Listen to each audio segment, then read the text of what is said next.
Pennsylvania, the Keystone State. Yet could it also be the keystone to unlocking many of the unknown mysteries? In this show, we'll be discussing all of the haunts, local legends, and unknown phenomena that have happened right here in our very own backyard. I'm your host, Matt Boyer, a senior investigator in the paranormal field. And I'm Jacob Bacasa, a junior investigator. And this is Unearthing the Unknown.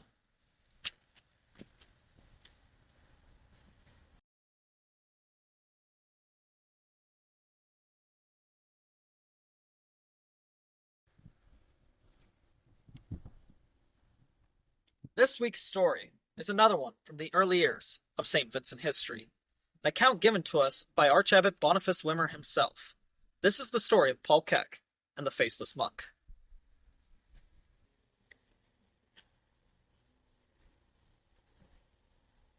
So Jake, welcome back. It's good to be back, especially on a night that doesn't feel as frigid as it was last You time. don't know cold. You know that? You do Really? not know cold. Oh, really? When you start to actually come with me on some investigations and stuff, when we're in already a cold place, but then start working with spirit brings the temperature down, so you're gonna experience real cold. I mean, I've had a passing interest in the paranormal, like, for a while, but, like, I've known about that. You'll feel real cold. But nevertheless, getting on topic here, tonight's story, even though it's nice and warm, is still gonna give you chills. I am sorry on how cheesy that is. You're very proud of yourself with that one, aren't you? No, I am not. Well, either way, you seem pretty good about this story, so would you like to get into it now that we've segued? This is a story I have been wanting to tell, and I'm happy it can be episode 2. Okay. So this is the story of Paul Keck and the Faceless Monk, and it's actually a perfect segue from our first episode to this one. Now, why that is, because almost every student at one point or another here at St. Vincent hears some kind of story of a faceless monk on campus. I think I know what you're talking, because I heard a story about a faceless monk, and it might be the one you're talking about, but I'll let you continue. Yeah. Now, see, most people like to think that Brother Myolus, who we talked about in the first episode, Yeah. was the faceless monk because of what happened to his face in the incident. The accident, yeah. Where his face was taken off and crushed, However, he is not the actual faceless monk. You could probably consider him a secondary faceless monk. You can consider him a faceless monk. Yeah, at the very but he's least. not the faceless monk. Okay. Big emphasis on the. Well, what did this guy actually have, like, no face or something? Was it completely Exactly. smoothed over? There was no face whatsoever, and you're about to hear the story behind it.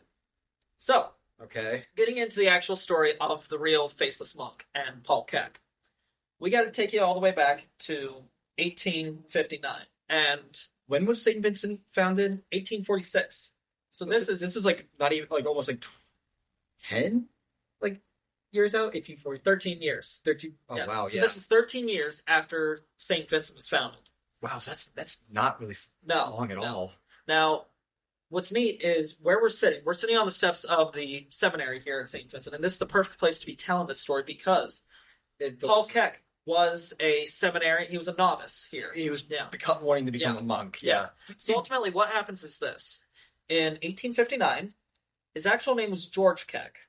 Comes from Prussia, which is now part of Germany, and joins up. He's 23 years old, so not that much older than us. I mean, I'm 22. I'm 21, so yeah, he's not terribly So old. pretty much just after that age when students would be graduating from college. Ooh. Yeah. Nevertheless, he comes here to St. Vincent, and he joins up. He's welcomed into the community and everything. Now, we don't have I don't have the official date. There is record of it. Like official date of like when he came in. Now, what happens is every single monk who joins into the monastic community here at St. Vincent, whether they stay or if they leave and go to another abbey or whatever, Okay. every single person who joins up, their name is written down in a huge leather journal that is kept in the archives of the Archabbey, And Paul Keck's name is in there. Now, that's going to come important later in the story about that journal and his name being in there. Okay. Does the Archabbey himself keep that journal, or is there somebody else that's like the keeper, so to speak? First off, the Archabbey is a whole... I know what you mean. No, you meant the Archabbey. Yes, thank you. I'm there, sorry. there is a monk who is the archivist of the Archabbey.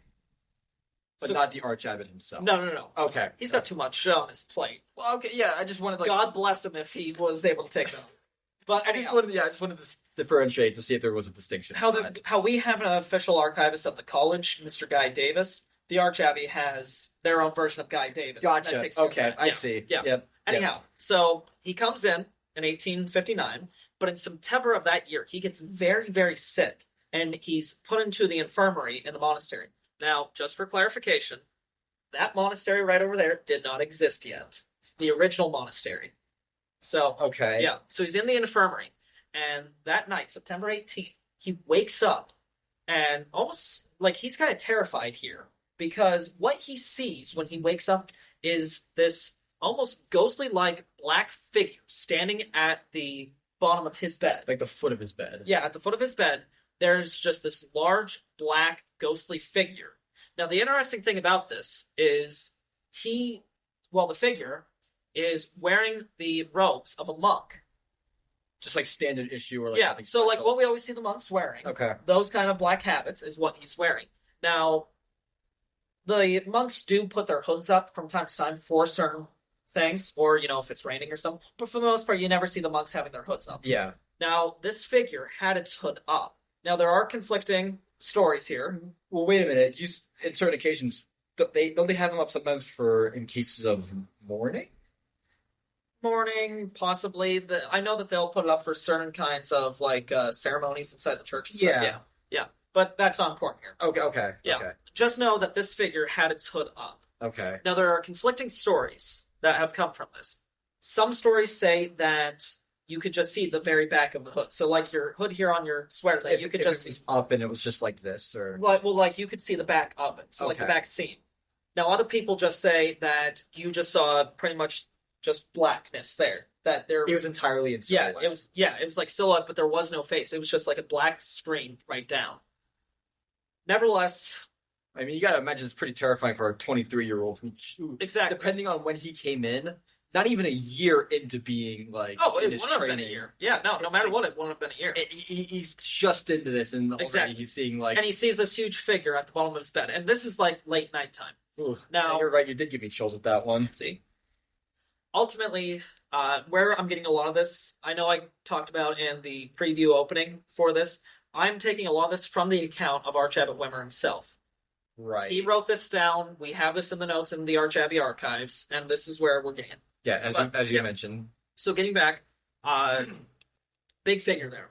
Now, Paul is just surprised by this, but that figure's just standing there. Now, again, different accounts. Some say that this figure was holding a cross.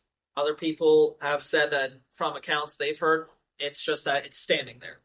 But no matter what, nothing is said by this figure towards Paul. And it's just there for a little bit. Now, It just disappears afterwards. Like it doesn't. from my research, I would guess so, or Paul fell back asleep.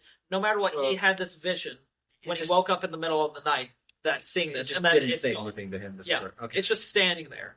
Yeah, think of kind of like Slender Man or something, just standing there at the end of a. I was going to make a joke about that earlier, but I wasn't. I beat you to it. I beat you to it. Anyhow, so what happens is 2 months later. So it is now November 21st. So just a little over 2 months. Yeah, this is a really condensed timeline than I was expecting it to be. Just wait. So 2 months later, Paul has another vision. Now, some have said that he was in bed again. Other people say he was actually walking through the hallways of the monastery with another monk. The other monk did not see anything, but Paul was just talking randomly to like nothingness that this other monk could see, but Paul could see that there was this vision of this monk. Oh, that's Now, yeah. Now whether That's he was spooky. in his bed and woke up to see this monk again at the foot of his bed, or if he was with the other one, we can't tell for sure. yeah. But ultimately, Paul has another vision of this monk at some point. And this time, the second time, this figure starts talking. He says, Paul, my name is Paul as well. I was a monk who died 77 years ago. Now, here's the interesting thing. Like I said, we are just 13 years into St. Vincent being founded. 1849 was the earliest. 1859 is when this is happening. 1846 is when the college was founded. Right, So 46. there was no monastic community here 77 years prior. So where that kind of comes into play with the Archabbot is Wimmer kind of believed that this was some spirit of a monk that attached itself, I guess you could say, as we would say in the paranormal community, is that this spirit somehow attached itself, came over with Paul Keck from Europe, from a European monastery, here to America. I mean, like you said, it couldn't have been any coincidence that now, Keck is being followed by a Paul. well, so the other thing is, there are some spirits who do have the ability just to wander the earth without having to attach themselves to any actual physical being. Okay. So, whether he did come over with Paul Keck, or if he was just wandering around Pennsylvania. Yeah, somehow comes to America and stumbles upon St. Vincent. Yeah. Okay. But from what is said, that the spirit said, I am only able to contact those who are still living beings every 11 years. And before you, nobody else that I've come in contact with has wanted to have anything to do with me. Has wanted to interact or They've not wanted to interact. Exactly. No engagement, no interaction, nothing. So, well, you got to think like in the early day, like especially like earlier on in like history, where like you could consider that like witchcraft or something, or like some demonic potentially, like nothing to do with like the holy. Buddy, it's November. It's no longer October. It's no longer spooky season. We are not in Salem. I'm kidding. Hey, I mean, anyhow, it's still kind of it's interesting. Okay, it's interesting nevertheless with this whole story, and you'll see it gets even deeper and weirder. Okay. So what happens is this: the figure says, "Yeah, I died 77 years ago. I can only contact somebody every 11 years." So what happens is he says to Paul Keck, "Would you please pray for me?" Paul agrees and goes off and prays for him. And within a day or two, sometime within the next few following days, the monk comes back and says, look, could you have the entire monastery pray for me? Could you have them say a couple of masses for me? Now, why this is being done is he had explained to Paul in the first time that the two of them had talked that he was in purgatory for crimes committed against monasticism, pretty much. Okay. What that crime may have been, who knows? But nevertheless, he's in purgatory. He's asking for them to pray, so ultimately he can be lifted up and go into heaven. Do the monks here did the monks here, I should say, believe in purgatory at that time, or was that okay? Yeah. Because I was curious, like depending on like most sects, it can be like different depending on like who we believe. Yeah. So okay. This monk says that he's in purgatory. He's asked for Paul Keck to pray for him. He's now asking for there to be 7 masses said for him, for a 9-day novena to be said for him, and a bunch of other prayers. Okay. So all that's done, and then this is where the story kind of changes, because there are different stories, and I'm going to kind of talk about each of them. But ultimately, there is a third encounter where Paul Keck sees and hears that this faceless monk, spirit entity, has been risen up into heaven. Okay, cool. Now, no matter what through all this, when Paul first told about this figure standing at the end of his bed, not saying anything, then the second encounter, he would tell this to what's known as the novice master, who is pretty much the teacher of all the novices. Okay. That master, whose name I have here, hang on, just because I knew I was going to forget about it, was... I got it. I'm sorry. No, you're good. Wendelin Meyer was his name. Okay. So Wendelin Meyer is the novice master. He goes off and is the one telling Archabbot Wimmer this kind of stuff. And Wimmer actually encourages Paul Keck to continue communicating with this spirit. You know what? I can understand it's understandable because, like, when you have like a trustful, direct communication with somebody who's like in your. But you need to think. A Catholic monastery, believing that there's a spirit here. I mean, that there's some questioning there. I wouldn't say that's understandable because, frankly, in any other kind of group, I think that the Archabbot, the head of the entire community, would just want to dismiss this and say, no, you're a lunatic or something. That is true as well. Oh, yeah, okay. Getting back to it, he encourages Paul to continue with this. And all the other novices under Wendelin Meyer, so all of Paul Keck's classmates or whatever you want to call them, are all believing in this too. So more and more people are starting to hear about this. Okay. And they're really getting into believing this stuff. It's like a mimetic spread almost, which is like if you hear about something from one person, Yeah. like it spreads easily from person to person. Ultimately, what happens is this. So we hear the third story, okay, monk goes into heaven, yay, done. Well, then later on, Paul Keck, about a year or so later, so we're now into the 1860s. Okay. Early 1860s, Paul Keck comes back and tells the Archabbot that the Faceless Monk, has returned. And now there's more of certain directives that are being given by this Faceless Monk through Paul. Paul's the only one It's like it's giving him orders. Yeah. Almost. to tell to the Archabbey. Now, the interesting thing is this.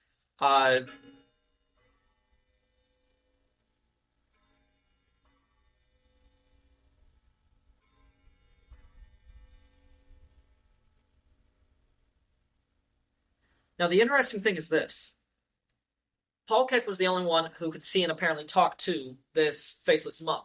None of the other monks could see this. Now, that's another conflicting story because there was a different story that I've heard that some of the other novices under Wendelin Meyer started believing in this as well.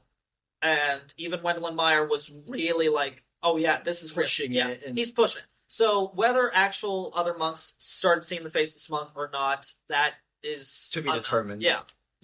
But there's a reason why, and we'll get to why other people saw the Faceless Monk or not. Nevertheless, this Faceless Monk is giving Paul Keck orders to give to the entire community, saying that they need to be getting rid of labor, they need to be doing so many certain things throughout their day, because the monks lived by a certain schedule. And now this Faceless They have Monk, the rule of Saint Benedict, yeah, and all of that. but they had a regular daily schedule, and Paul Keck's saying that this Faceless Monk wants to change that. Get rid of labor. They need to be focusing more on prayer. They need to be doing this. They need to be doing that. At one point, according to actual Archabbey records, the Faceless Monk, through Paul Keck, ordered that all of the members of the monastic community here change their middle name to Maria. Now, interestingly enough, in the Archabbey archives, there are still documents signed by Wimmer, and they are signed Wimmer, Maria, or Archabbot Boniface Maria Wimmer. Yeah. Wow. So that did happen. The monks did change their name to Maria by the request of Paul Keck through this Faceless Monk. Ooh. Now, whether they kept them or changed them back after all this stuff ended, who knows? I mean, depending on like, imagining where the story goes, I can imagine that like this doesn't go well. They probably reverse a lot of what this. Most likely. Yeah. So yeah, names change. They start doing different things to live by, as this monk is telling. Now, one thing that Wimmer did not agree with is he didn't get rid of the labor, so they still were out working, doing manual labor. He wouldn't allow for that to end. But more and more stranger kind of Requests start happening. And finally, at some point in the early 60s, Paul Keck crosses a line. There's different accusations of things that he had done that are that we're not going to get into. That are unsavory, you could say. I won't say it like that, but let's just say that he gets himself into some hot water. It's a little bit of an embarrassment for the Archabbey. A bit of controversy, you could say. Yeah, and not good. Okay. But one of the things that pretty much started all of this, I mean, like I said, the things that he did that got him into hot water, those are separate from the story. Was this like a small buildup, or was it like an increasingly like turning the hot water on sort of thing? I'd rather not say, but let's just say that he did some things that no bueno. Nevertheless, how that kind of started, it's separate, the things that got him to hot water, but what had happened was at one point, Paul Keck is told by the Faceless Monk that he needs to go to Wimmer and tell Wimmer that Paul is to be ordained a full priest. Well, Wimmer says no. So Paul goes off to the Bishop of Pittsburgh, says about this happening that he needs to be ordained a priest. He's too new into being a novice. There's no way that he'd be allowed to do this. It's like 3 years into him basically being 2-3 years, I would say. Yeah. Ultimately, Bishop of Pittsburgh says no. Bishop of Erie says no. He gets himself into hot water. He goes even that far. He comes up to my neck of the woods. Wow. So I'm under the Diocese of Erie. Nevertheless, he's up there. He gets himself into some hot water we won't talk about, but fair enough. Not good for the Archabbey. Okay. And here he is kicked out of the monastery, but he ultimately is told and he's brought back, though there's an investigation done. Did he go anywhere else afterwards? Or? He's just kind of out there, and then he's brought back in, but Okay. he will be kicked out a second time. So that's where we're going with this. Is okay. Paul Keck is dismissed and Permanently, Yeah. and just Yeah. leaves. But what happens is, because of what was going on with these other issues, the Vatican gets involved, and they start here. Yeah, the Vatican. So Rome is now The highest exactly. echelon. Well, I won't say the Pope, but the Curia, the cardinals, pretty much. Okay. The ones who actually run the Vatican and the Holy See. They hear about what's going on back here. Both Paul Keck's issues that were going on, but also about this story that the entire monastic community at one point is under this trance of a ghost-like monk who's pretty much giving them orders. Now, because of all these controversies happening with Paul Keck, Wimmer snaps out of it and starts to see, okay, you know what, this isn't... He sees through the fog and can whittle out like Exactly.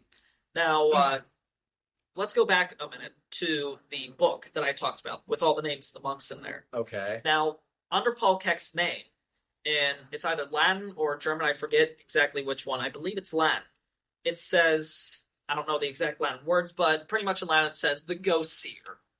So he was given the nickname the Ghost Seer. A direct translation would be that. Yeah, wow. Yeah, or something close to that. Yeah.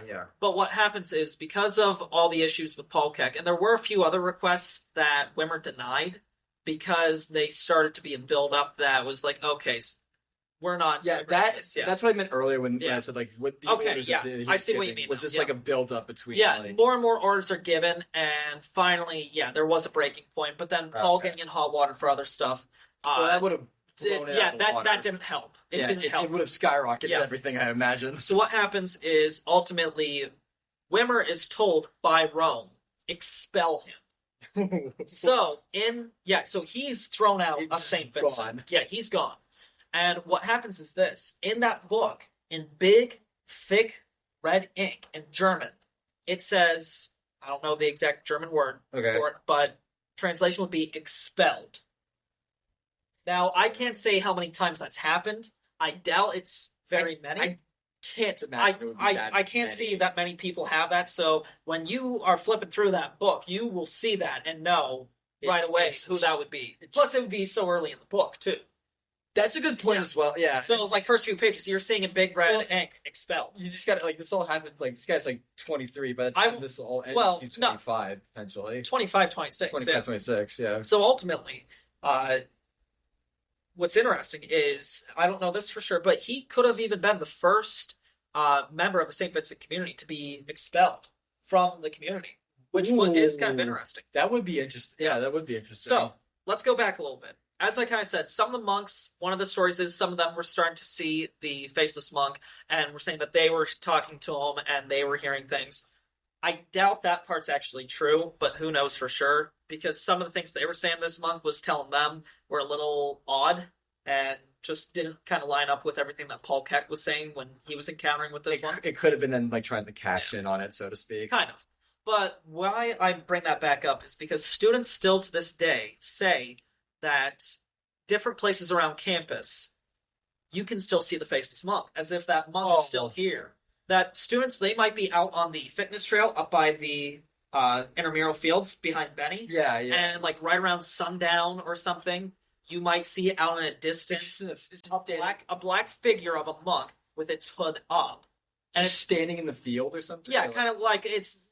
I don't think many people go close to it, but if they do... some stories have heard that, for the most part, the monk will have its back to whoever it is. But once or twice, students have said that they have seen a faceless monk who, hoods up, they got the back, but then it turns around and you don't see a face. No. Yes. No. Yes. Oh. So, there is still a chance, if that is true, that some of these other novices were seeing this Father Paul, or whoever... This faceless monk. This faceless monk, yeah. Oh. That he might still be here. He might be an entity of some kind that is still haunting St. Vincent to this day. No, man. You're not going to be able to sleep tonight because you're going to worry that he's coming into your room, aren't you? Well, no. Well, if nobody's ever seen me in a room, like it's mostly been outside. Well, like, yeah. Now, it would be freaky, but I'm actually now, hey, for all we know, we could be hanging out here in the seminary building late one night. We don't do that, but yeah, we could be like hanging out in the parlor. Something next, you know, you look over and there's a faceless monk just sitting in the chair next to you or something. Nah. So because he was in the buildings at some point, if he was in the infirmary and he was in the hallway with Paul Keck. Well, a lot of the original buildings aren't here though, because of the fire. Well, now the neat thing is there is one area that is still around, and it was the original entrance, which is it's that kind of that building in between the seminary and the basilica back there by the fountain. That was the original. That's the only original thing. I thought the seminary itself and the seminary was built later, early 1900s, I'd say. Basilica was not built till late 1890s, early 1900s. So back there, where the lobby area is for the monastery, or not the monastery, but the Archabbey and the seminary, that was the original carriage entrance. So that was around during Paul Keck's time. That was around during Archabbey's Weber time. So hey, for all we know, that could be somewhere in those hallways. We might see a faceless monk walking around sometime. Man. Well, yeah, that'd be... Because, like, all the original sectors are, like, potentially gone, so, like... Well, you also need to think that they did rebuild some of the buildings. That's true. All because a building burns doesn't mean that a spirit might not still be there. That's a good point, because I was just like... Which we will include in the next episode about a spirit still being in a building after it caught fire. So stay tuned for that. Anyhow, back to it. Okay. Yeah. Okay. So now, whether the Faceless Monk is actually still around or not, I have seen figures like that. I won't say for sure that it was the Faceless Monk, but I have seen figures kind of out on distance when I've been out on a walk or something that did look a little creepy to me. I know you've had instances that we will talk about in a future episode, maybe. Not potentially like a monk, but there was something. But some kind of there was something I saw. So whether it was the Faceless Monk or not, who knows? Nevertheless, let's get back to Paul Keck. So what happens is after he's expelled, this is interesting. Part of this story is thanks to the great Father Brian Boozle, who is no longer a member of the staff here at St. Vincent. Okay. He's working down in D.C. and loves it. So, Father Brian, if you're tuning in at some point, hi, we miss you, and thanks for the story. But anyhow, good for him. At least he's doing something. Nevertheless, Father Brian has given me this story. From what he did a lot of research. He went through Ancestry and did a lot of stuff like that. Oh, so we went deep on that. He looked into Paul Keck, and so did I. So we did these separate times. I tried looking into information on Paul Keck, and so did he. There is no information about Paul Keck at all before he comes to St. Vincent. So just a 23-year-old or somebody who says they're 23 shows up, says they're from Germany, speaks German, and there's no record in Germany of a Paul Keck. And there's no record of Paul Keck or even George Keck after being expelled from St. Vincent. So you say that. I'm starting to draw red threads connections here. Well, just hear me out on this. Okay. And I think I know where your red threads go. Most people, in a future episode, will hear about this anyhow, but most people know of Kecksburg, which isn't too far away from here, with the famous UFO story, which we will talk about.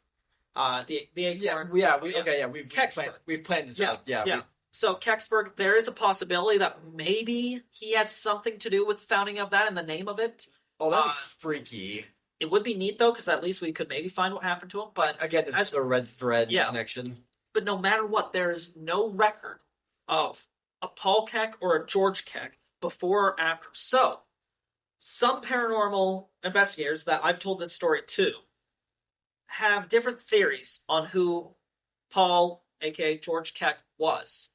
There's the possibility. Could Keck have been a demonic spirit that was able to somehow take on physical form and be in physical form for so long to actually be here and project something. But then be making up this story saying that he's talking with a spirit?